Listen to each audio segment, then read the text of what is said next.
ahí. Un hombre, San Pío Pietrelcina, dijo: muchos sufren, pocos saben sufrir bien. El sufrimiento es un regalo de Dios. Bendito quien sabe sacarle provecho. María Teresa de Calcuta dijo: nuestros sufrimientos son caricias bondadosas de Dios, iluminadoras para que nos volvamos a Él y para hacernos reconocer que no somos nosotros los que controlamos nuestras vidas, sino que es Dios quien tiene el control y podemos confiar plenamente en Él, dijo ella. Sproul, un comentarista, dice que Dios permite que el sufrimiento llegue a nuestras vidas para refinarnos, para enseñarnos cada vez más a depender de Él. Y Nadal dijo una vez que él había aprendido a disfrutar sufriendo. Y él ha ganado muchas cosas, realmente sufriendo en los partidos. Hay un hombre que se llamaba Jean-Paul Sartre, un humanista, un escritor, filósofo, etcétera, ateo, y él tenía en lo académico, tenía un discípulo que era judío, y el cual le hablaba muchas veces de su Dios, ¿no? Del Dios de los judíos, de Jehová, ¿no? Digamos. Y él un día, poco antes de morir, le dijo a su discípulo, él nunca creyó, que sepamos, pero sí le dijo que la esperanza judeo-cristiana, dijo Jean-Paul Sartre, de que al final todo va a estar bien, es la mejor manera de vivir.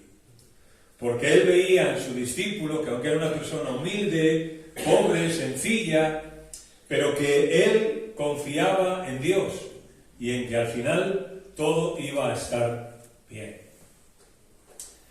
Sabemos o creemos que Dios nos mostrará su salvación y eso hace hoy que el mundo sea algo que tenga sentido.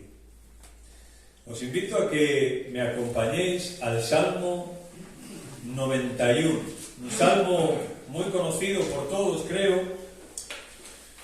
No sabemos la autoría de este Salmo 91, muchos lo atribuyen a Moisés, puesto que muchos creen que cuando un salmo no está reflejado de quién es, hay que atribuírselo al salmo anterior.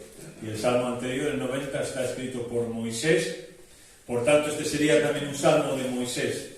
Y esta oración que él hace tiene sentido que sea de Moisés si pensamos en un pueblo que está en el desierto, que está sufriendo peligros de la naturaleza, de enemigos, etc. Tiene mucho sentido que este sea un salmo de Moisés. Dice el Salmo 91: el que habita el abrigo del Altísimo morará bajo la sombra del Omnipotente. Diré yo a Jehová: esperanza mía y castillo mío, mi Dios en quien confiaré. Él te librará del lazo del cazador y de la peste destructora. Con sus plumas te cubrirá y debajo de sus alas estarás seguro. Escudo y adarga es su verdad. No temerás el terror nocturno, ni saeta que vuele de día, ni pestilencia que ande en oscuridad, ni mortandad que en medio del día destruya. Caerán a tu lado 1000 y 10.000 a tu diestra, pero a ti no llegará. Ciertamente, con tus ojos mirarás y verás la recompensa de los impíos, porque has puesto a Jehová, que es mi esperanza, y al Altísimo por su habitación. No te sobrevendrá mal, ni plaga tocará tu morada. Pues a sus ángeles mandará cerca de ti que te guarden en todos sus caminos. En las manos te llevarán para que tu pie no tropiece en piedra. Sobre el león y el áspid pisarás el cachorro del león y al dragón. Por cuanto en mí has puesto su amor, yo también le libraré. Le pondré en alto por cuanto he conocido mi nombre. Me invocará y yo le responderé. Con él estaré yo en la angustia. Lo libraré y lo glorificaré. Lo saciaré de larga vida y le mostraré mi salvación. Amén. El Salmo 91 yo lo he querido titular y con las palabras de otro salmo. El Salmo 27 dice: pero una cosa estoy seguro, veré la bondad de Dios en mi vida. Y de esa es la forma que quiero titular yo este Salmo 91. Una persona, un hombre de Dios que cree que está seguro de una cosa, y es que él va a ver la bondad de Dios en su vida. Así que es un título muy bíblico, ¿no? O sea, no fallamos si titulamos una predicación con la Biblia, o sea, no tenemos fallo. Lo conocéis así vosotros. Hubiera yo desmayado si no creyese que veré la bondad de Jehová en la tierra de los vivientes. Pero pongamos en situación el Salmo. Mirad, él durante el Salmo dice que Dios en ocasiones manda a sus ángeles para que manda a sus ángeles acerca de ti, que te guarden todos tus caminos, en las manos te llevarán para que tu pie no tropiece en piedra. O sea, lo que está diciendo es que hay ocasiones en las que Dios manda a sus ángeles, que son los que ejecutan las órdenes y los propósitos de Dios, y nos levantan y nos hacen no tener que pasar por ese problema, ni que nuestro pie pueda tropezar en tierra. Sus ángeles nos libran de esa situación, nos hacen sobrepasar esa situación o incluso no tener que pasarla, nos libran de esa situación.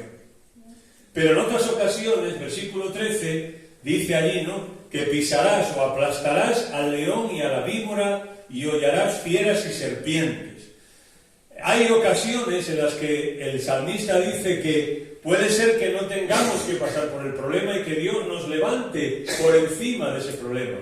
Pero hay otros momentos en los que sí tenemos que pasar por ese problema, en los que sí tenemos que caminar por él, en los que sí tenemos que pisar literalmente el peligro que se habla en la víbora, en el león, en el dragón, que sería una especie de cocodrilo, etc., ¿no? Es decir, que lo que Moisés, y es el escritor, está diciendo, y él lo vivió en momentos en el desierto, era que a veces Dios lo libraba de las situaciones.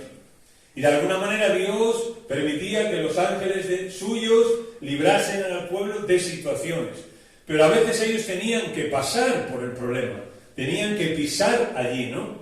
Y lo que Moisés va a hablar es de la confianza en Dios en cualquiera de las dos situaciones.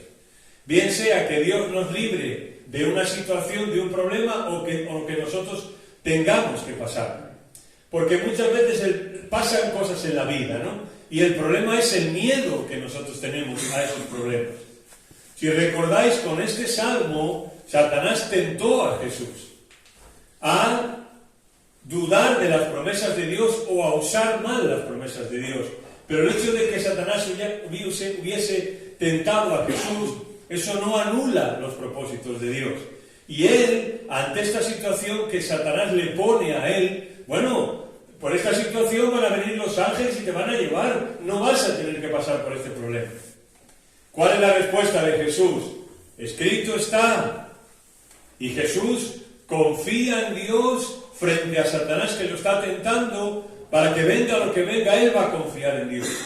No va a adelantar nada, sino que va a confiar en Dios en este sentido, ¿no? Y el Spurgeon dijo: tomar una verdad general y hacerla nuestra por fe personal es la más alta sabiduría. Es decir, que cuando nosotros leemos estos salmos y otros, vemos frases extraordinarias, vemos oraciones increíbles, y podemos llegar a pensar que bueno, que eso es para otras personas, o eso era para los salmistas, pero no para nosotros, ¿verdad? Pero ahora el Salmo nos dice realmente, nos va a decir, bueno, pues ¿cómo experimentar esto?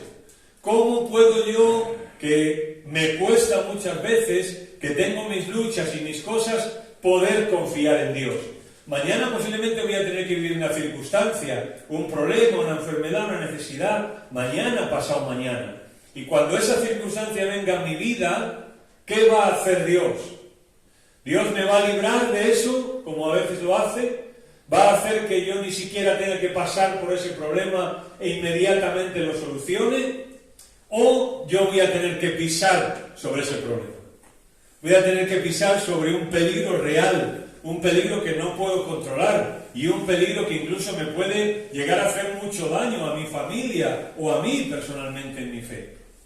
¿Cómo vivir así? ¿Cómo experimentar estas promesas de Dios? Mirad, en el versículo 1, bueno, pues hay un principio fantástico, ¿no? Al que habita al abrigo del Altísimo se acoge a la sombra del Omnipotente. O sea que lo primero que el salmista nos dice es que si yo soy capaz de morar, vivir a la luz de Dios, bajo la sombra de Dios, bajo la sombra de la protección de Dios, pues eso me hace descansar aquí abajo. Saber, tener confianza en que mi vida está protegida por el Señor y que su sombra me cubre. Bien sea que yo tenga que pisar el problema, o bien sea que Dios me eleve sobre ese problema y siga adelante. Dios siempre está con nosotros. Siempre. Y en el versículo 2 está la respuesta. Diré yo a Jehová, esperanza mía y castillo mío. Lo que une al salmista en lo que él cree de Dios y su experiencia es su fe.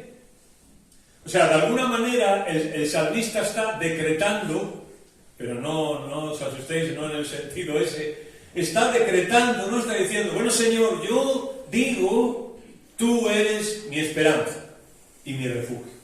Y yo me voy a refugiar, Señor, bajo tus alas, bajo tu sombra, pase lo que pase, Señor, en mi vida. Sea que como a veces tú haces, yo pido algo y tú me libras de ese problema, o sea, cuando yo a veces pido algo y tú me haces pasar por ese problema. Caminar sobre ese mal, sobre esas cosas que me pueden hacer daño. Y el salmista decide, yo, sea cual sea la situación, voy a confiar en ti. O sea, él, si yo confío, si yo soy capaz de desarrollar mi fe, va a ser mucho más fácil que yo sea consciente de la protección de Dios en mi vida. Eso es la fe, lo que cambia. Porque todos tenemos fe cuando vamos a pasar un problema y le decimos, Señor, ayúdanos, líbranos de este problema. Y el Señor manda a sus ángeles para que nos ayuden, para que nos sirvan, como dice Hebreos, y nos ayuden a pasar ese problema. Pero no es tan fácil tener fe cuando yo tengo que pasar por un problema y le pido al Señor que me libre de eso y no lo hace. Y yo tengo que pisar sobre ese problema. Y yo estoy en peligro de que eso me haga daño a mí. Su protección es total. Dice, Él te librará del lazo del cazador y de la peste destructora. Un pueblo que está en el desierto y tiene dos enemigos principales. Primero, las personas que pueden venir y darles caza y hacerles daño, o la misma naturaleza en sí, con pestes, con enfermedades, con problemas. Pero el salmista va más allá, fijaros, su fe le lleva más allá de pensar en esta realidad, que sí, que es una realidad general, pues sí, Él te librará del lazo, ¿no? y de la peste destructora. El siguiente versículo habla de la protección, de lo dulce y maravilloso que es el Señor. Con sus plumas te cubrirá y debajo de sus alas estarás seguro. Son dos cosas distintas. El ala es el miembro, ¿no?, que tienen los pájaros, sus dos alas, y las plumas. Y es verdad que las alas hablan de fortaleza. Un polluelo, una cría, pues se siente protegido por las enormes alas de su madre, ¿no? Pero también esas alas no son simplemente fuertes, no son simplemente poderosas y para ver el músculo, hay que ver mamá águila qué músculo tiene, no, sino que usa una figura más allá, dice sus plumas. Y las plumas es lo que el cachorro, lo que no se llama cachorro, ¿no? Lo que la cría siente, la ternura de las plumas, el calor de las plumas, la suavidad de las plumas, la cercanía, esa cría siente a su madre ahí. Y el salmista está diciendo esto, ¿no? Mira, es verdad que esta es la verdad general, que Dios me puede a mí librar del lazo del cazador y de la peste destructora. Pero el salmista va más allá y dice, en cualquier momento siempre puedo notar el cariño y la dulzura de Dios en mi vida. Un Dios compasivo, un Dios bueno, un Dios de amor, un Dios que no solamente, que la figura al librarnos no solamente es de un Dios poderoso, Mister Universo de fisiculturismo, sino alguien cercano, alguien amable, alguien, mirad, leer los evangelios en Jesús, salvo aquellos que cerraron su corazón hacia Jesús. ¿Cómo veía la gente a Jesús, no? Pues lo veían así, alguien cercano, alguien amable, alguien comprensivo, compasivo, alguien que demostraba amor hacia los demás. Eso veían en Jesús las personas. Dice allí en el versículo 5, no temerás el temor nocturno, ni flecha que vuele de día. No temerás al miedo. Pues parece una redundancia, ¿no? No temer al temor, o no tener miedo del miedo. ¿Cómo puedes temer al miedo? Bueno, muchas veces el miedo nos hace sufrir más los pensamientos que los sentimientos. Es decir, muchas veces tenemos más miedo a lo que venga que lo que eso que venga nos va a hacer. O sea, más que temerle al daño que vamos a sufrir, le tenemos miedo a eso que va a venir. Y el salmista usa dos figuras, un contraste entre el día y la oscuridad. Habla de la peste, habla del terror nocturno.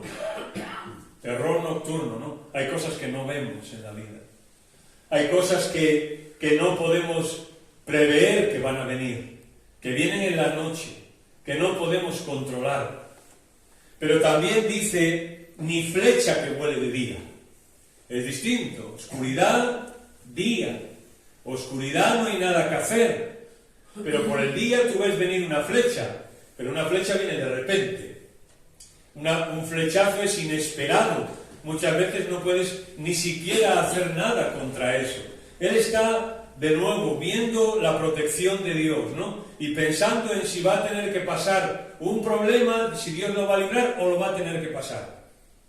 Y ahí dice, Señor, o señores, hermanos, dice, Dios estará ahí, bien sean nuestros días de oscuridad o bien sean nuestros días de claridad. Hay días oscuros en la vida y hay días claros. Hay días que parece que todo se tuerce, días negros, días difíciles, pero también hay días claros, días en los que vemos los peligros, en los que Dios nos libra. Y lo que nos está diciendo el salmista es, en los dos momentos, Dios está en los dos. Dios no solamente está con nosotros cuando las cosas van bien, cuando vemos el día, cuando vemos los peligros, cuando no nos afectan las cosas, también está en nuestros días de oscuridad, también está en nuestros días negros, también podemos verlo ahí. Dios muchas veces en la Biblia, tú puedes leer cómo hubo hombres y mujeres que pasaron días oscuros, que pasaron momentos de oscuridad, de dificultad, en los que se equivocaron, en los que sus equivocaciones le llevaron a muchos problemas. Pero cada uno de ellos, pasando ya todo, nos confiesan y nos dicen que aún en esos días de oscuridad, Dios estuvo ahí. Aún en esos días de oscuridad, Dios estuvo ahí. Así que el Salmo nos dice que lo peor no es lo que nos ocurre muchas veces, sino el miedo que le tenemos a eso. Porque es verdad, a veces tenemos que enfrentar un problema y al final, pues tampoco pasó tanto, ¿no? Lo pasamos, lo soportamos. Pero hasta que llega ese problema, ¿por dónde va nuestra mente, verdad? Tenemos miedo. Tenemos angustia, nerviosismo, no dormimos, estamos intranquilos, se nos va el apetito. ¿Por qué será? ¿Qué me pasará? ¿Y cómo voy a salir de esta? ¿Y cómo voy a pagar esto? ¿Y cómo voy a ayudar a no sé quién? ¿Y cómo voy a solucionar este problema? ¿Y cómo? Y estamos pensando siempre, ¿no? Y ese es el temor al temor. Pero el Señor nos invita, ¿no?, a confiar en Dios aún en medio del temor. No temas el temor. Piensa en que el Señor, bien sea que te libre, que te ayude a salir, o que permita que tú estés caminando sobre un problema, un tiempo con peligro, el Señor va a estar ahí siempre. Pero vamos a avanzar un poco más. Dice el salmista: caerán a tu lado 1000 y 10.000 a tu diestra, mas a ti no te llegarán. Muchas veces Dios libró al pueblo de Dios de situaciones así. Y la Biblia nos dice que si nosotros pudiéramos abrir nuestros ojos y ver lo que en realidad hay, no podríamos aguantar. No podríamos aguantarlo. Hay un mundo espiritual ahí, oculto, que muchas veces nos amenaza, que está en contra de nosotros. Pero el Señor está ahí para ayudarnos, aún en medio de ese problema. Aún en medio de ese problema, el Señor está ahí. Y Él dice, ¿no?, en el día y en la noche, en la claridad y en la oscuridad, Dios de alguna manera está supervisando nuestras vidas. Y esa es la fe, eso es lo que hace la diferencia, supervisando nuestras vidas. Os pongo un ejemplo. ¿Recordáis a Job? Job empezó a tener problemas y Dios no lo libró de esos problemas, sino que Job tuvo que literalmente andar mucho tiempo pisando sobre el problema. Y uno de los, permitidme esta frase, ¿no?, que no está ahí en Job, pero uno de los problemas que Job tiene, digamos, es que Job piensa que Dios no está supervisando su vida, que están pasando cosas en él, que están ocurriendo cosas y Dios no está haciendo nada. A ver si no se va a enterar Dios de lo que me está pasando. O incluso llega a decirle, hombre, o a ver si no se ha equivocado o se le habrá ido la mano conmigo. Y Job, en muchos momentos en el libro, cree que Dios no está supervisando, que él está orando y no ocurre nada, que él intenta defender su causa. Él es una persona que cree que ha buscado a Dios y ha sido sincero, y ahora encima le vienen problemas tras problemas. Dios no le está supervisando, o no está con él, que ese es nuestro problema muchas veces, ¿no?, que ante circunstancias que pasamos en la vida, pues, oye, ¿será que el Señor sabe lo que me está pasando? ¿Será que el Señor se ha enterado de lo que me está ocurriendo? ¿Está supervisando mi vida y mis circunstancias? Y luego, ¿qué hace Dios cuando le habla a Job? ¿Qué le dice Dios a Job? Le dice precisamente eso. Le dice, mira, empieza a ver toda la creación y todo lo que tú conoces. ¿Tú estabas ahí cuando yo hice esto? ¿Me puedo ir yo de vacaciones y tú te encargas de la creación? ¿Sí? Es decir, ¿qué le está diciendo Dios a Job? Le está diciendo, mira Job, todo lo que tú ves, yo lo superviso. Todo lo que tú ves, yo me encargo de que todo esté en armonía y en su justo tiempo. La creación, el viento, el sol, los animales, todo. Hasta le dice, ¿verdad? ¿Os acordáis? Hasta le dice que Dios hasta supervisa cuando una cabra montesa está pariendo. Y tú dices, ¿cómo se va a preocupar Dios de que una cabra montesa en medio del monte esté pariendo? Pues sí. Y Job puede ver eso, ¿no? Que Dios está supervisando todo, lo que él conoce y lo que no lo conoce, lo que puede explicar y lo que no puede explicar. Y después de eso, ¿cuál es la reflexión de Job al final del libro? Señor, yo conozco que todo lo puedes y que no hay nada que se esconda de ti. ¿Cuándo está el cambio en Job? Cuando Job de verdad entiende y ve que si Dios está supervisando toda la creación con lo inmensa que es, ¿cómo no va a estar supervisando su vida? Si Dios es capaz de supervisar las galaxias y los planetas y todo, ¿cómo no va a ser capaz de supervisar su vida? Si Dios no se le escapa nada del universo y todo está milimétricamente medido, ¿cómo se le va a escapar algo de su vida? Y Job al final dice, pues sí, Señor, es verdad, yo me arrepiento porque en esto no estaba obrando bien, Señor, y ahora sé que tú todo lo puedes, y ahora sé que tú todo lo conoces. Por eso de oídas yo te había oído, pero ahora mis ojos te ven. Ahí está. El Salmo nos invita a ver a Dios siempre en nuestras vidas. Sea lo que nos pase y como nos pase, a ver a Dios siempre en nuestras vidas. El versículo 11, pues a sus ángeles mandará cerca de ti que te guarden en todos tus caminos. Pues dice que todos los caminos ¿a dónde llevan? A Roma, ¿no? Pues lo que Dios quiere decir aquí es que Él va a proteger todo lo que hagamos por todo lo que tengamos que pasar, sea bueno o sea malo. A sus ángeles mandará que guarden todos tus caminos, no algunos, sino todos tus caminos. Los ángeles son esos ministros enviados a favor de los que serán herederos de la salvación. Yo, no un angelito de la guarda 4 esquinitas tiene mi cama, ¿no? Sino un ángel de Dios, los ángeles de Dios, criaturas excepcionales, con poder, con capacidad para hacer las cosas, con conexión directa con Dios, están guardándome en todos mis caminos. Cuando Jacob va ahí dando tumbos en su vida, Dios le hace tener un sueño. Y cuando él tiene un sueño, ¿qué ve Jacob? Que hay ángeles que suben y bajan.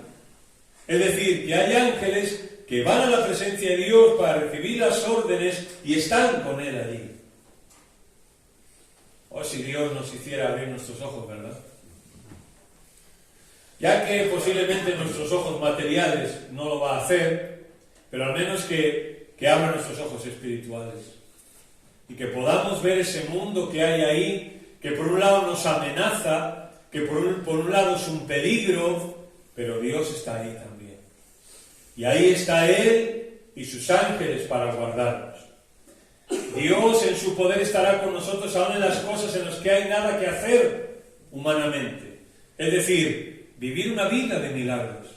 El cristiano vive una vida de milagros, porque el cristiano sabe que hay cosas que humanamente no puede hacer nada, que estamos a merced de lo que ocurra, de nuestros enemigos, de la vida, de las situaciones. Pero en medio de eso, vivimos una vida de milagros. Porque cada día podemos ver a Dios. Cada día podemos sentir su presencia. Y por eso siempre Él dice, mirad, en el versículo...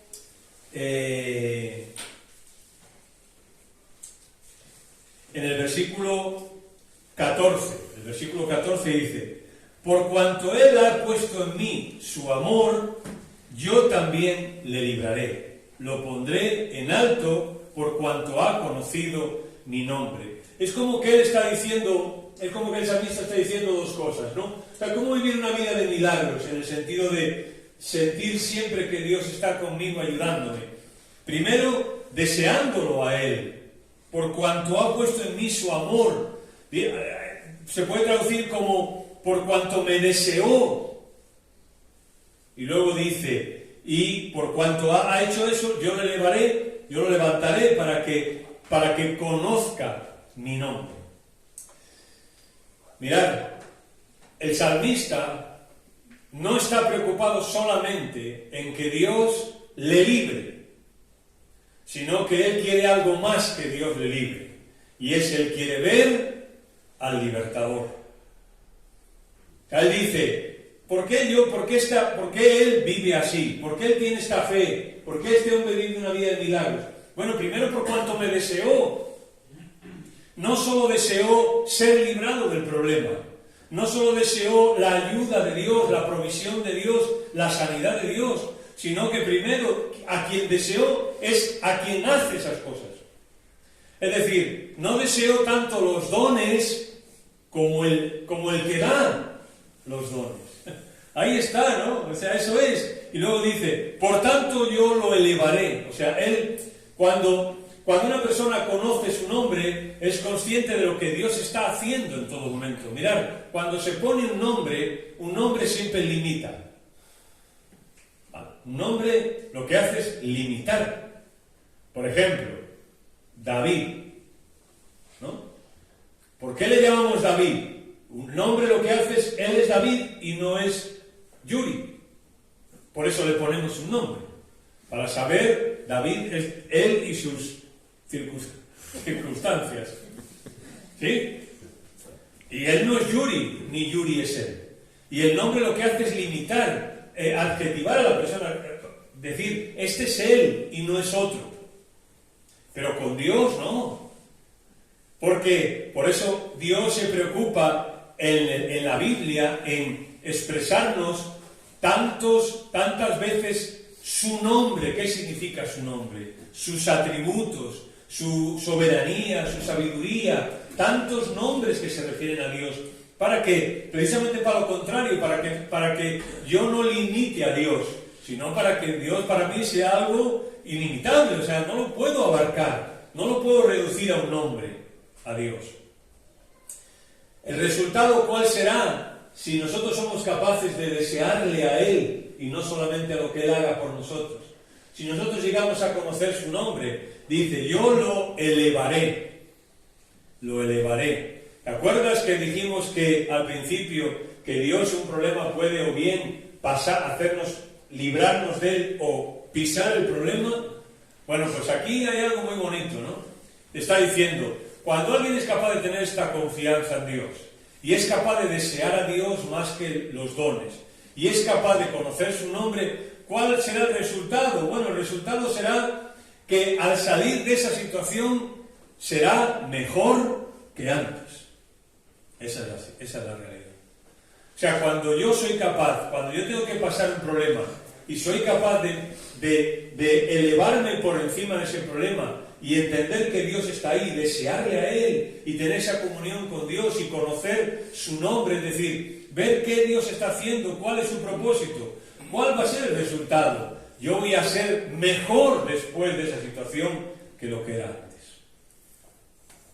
Si no, de nuevo ponemos el ejemplo de Job. Job era un hombre que, según el capítulo 1, era un hombre que intentaba agradar a Dios, honrar a Dios, no pecar, etcétera, etcétera. Pero luego vemos unas circunstancias en su vida, ¿no?, que hemos mencionado. Y al final, cuando todos coinciden en que el Job del capítulo 42 es incluso mejor que el Job del capítulo 1. Porque ha pasado por toda esa situación y ahora lo que ha salido es mejor.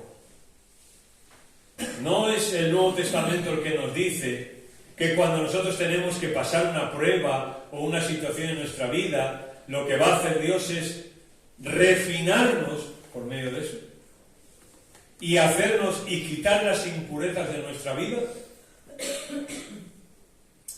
Ahora, ¿por qué Dios permite cosas en nuestras vidas y después nos libra de ellas?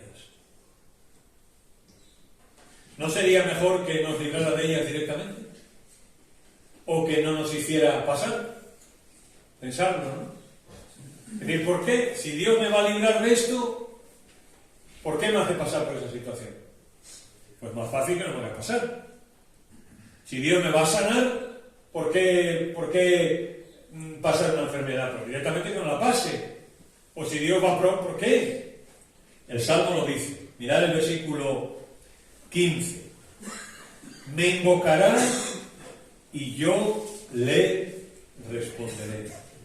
Me invocará y yo le responderé. O sea, lo que está diciendo es que muchas veces el propósito de Dios, cuando yo tengo que pasar la circunstancia que sea en la vida, es que yo al final le busque a Él, clame a Él, le pida a Él y Él me conteste.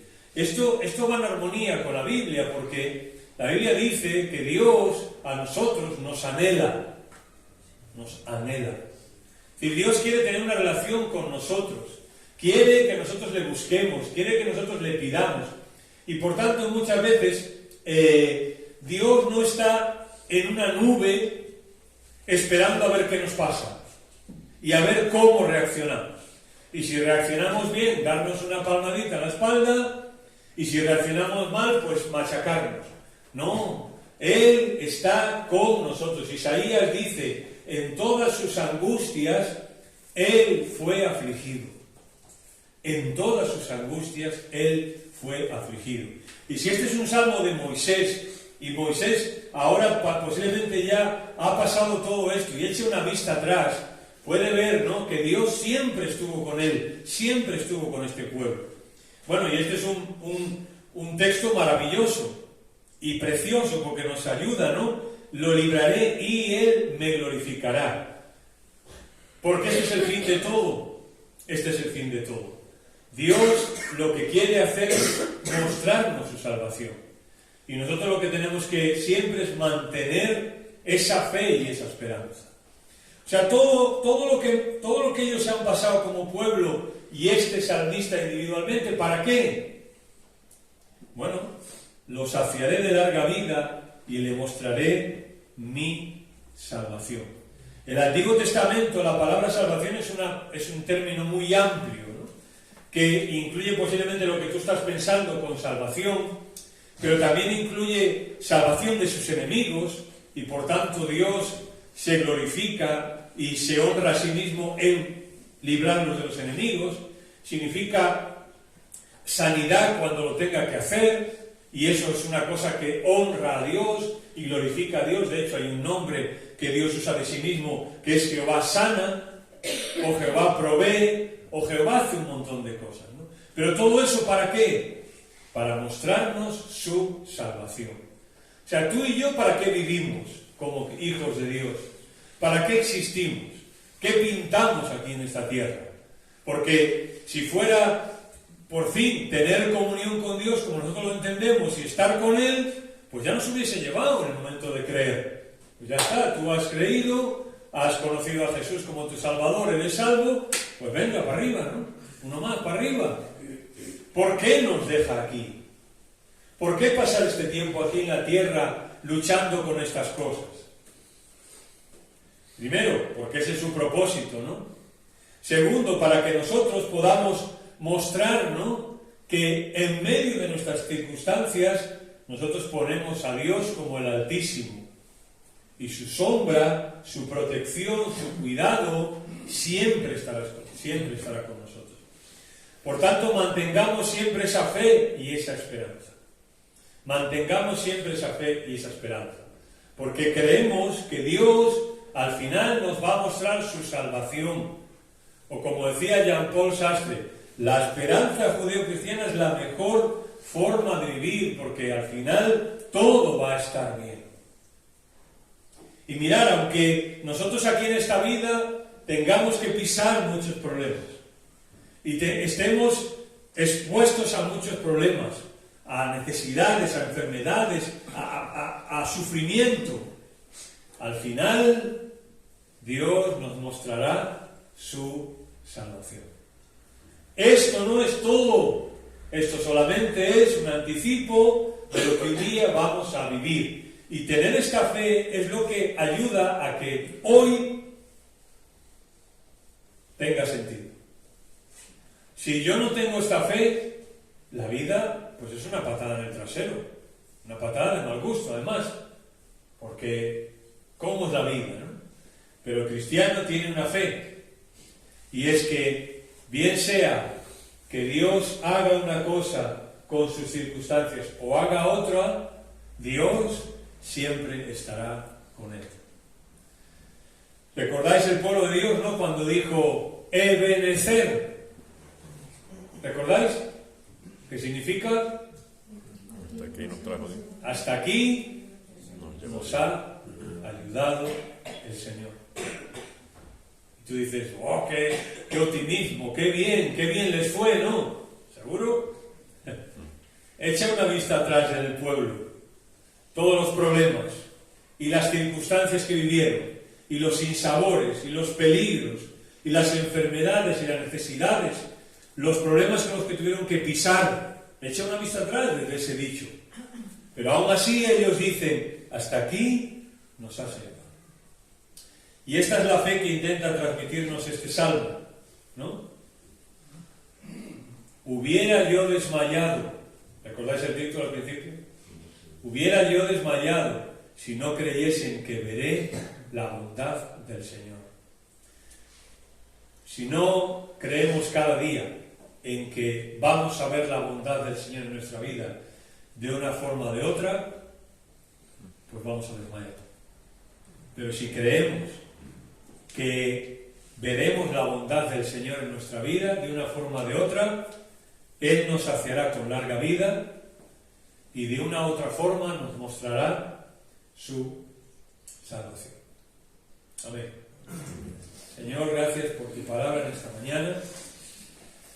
Gracias por esta oración tan extraordinaria que el salmista escribe, viendo cómo había sido su vida, probablemente, los peligros por los que había pasado, las circunstancias que había tenido que vivir, algunas de ellas más fáciles, otras más difíciles. En unas circunstancias tú les habías liberado, otras las tuvieron que vivir, pero Señor, Él sabe que tú siempre estuviste con ellos. Y Señor, nosotros, si echamos una vista atrás en las circunstancias que nos han tocado vivir hasta hoy, también, Señor, algunas han sido más fáciles, otras más difíciles, pero tú siempre has estado con nosotros. Y hoy podemos decir en esta mañana, Señor, que Ebenezer. Hasta aquí tú nos has ayudado. Pero hasta aquí no como algo que solamente hasta aquí, sino que hasta aquí nos has ayudado y a partir de hoy tú seguirás haciendo. Gracias porque tú eres fiel a tus promesas. Y Señor, pedimos que la circunstancia que nos toque vivir, que podamos aprender de ella y salir mejores. Señor, que podamos entender como entendió Job un día, que tú estás supervisando nuestras vidas. Al igual que tú administras este universo, también administras nuestras vidas, Señor. Y eso nos llena de tranquilidad, de fe y de esperanza. Saber que contigo al final todo va a estar bien. A ti sea la gloria y la honra. En Jesús. Amén.